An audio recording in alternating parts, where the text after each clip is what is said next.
In Arabic we say معلم and the plural is معلمون. مهندس and the plural is مهندسون.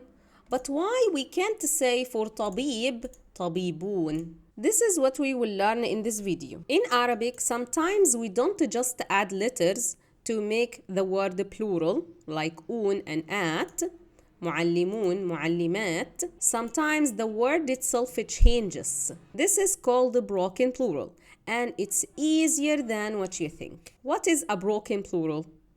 It's a plural where the form of the singular word changes.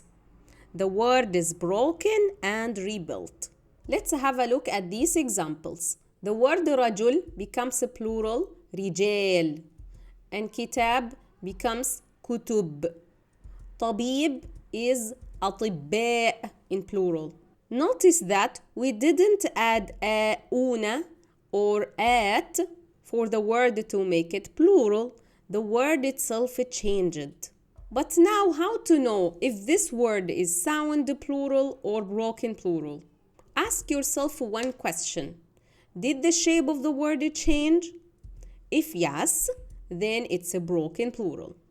If no, I just add letters at the end for the original word, then it's a sound plural. Many students think that every plural is a broken plural, but it's wrong. Words like Muslim, مسلمون in plural, مزارع, مزارعون, this is sound masculine plural. And words like طبيبة, طبيبات in plural, معلمة, معلمات, this is called sound feminine plural. There is an important note that broken plural have no fixed rule. You learn them by practice and exposure. They are very common in Arabic, by the way. So you don't memorize rules, you memorize examples. Now you can write one singular Arabic word in the comments and I will tell you it's a broken plural.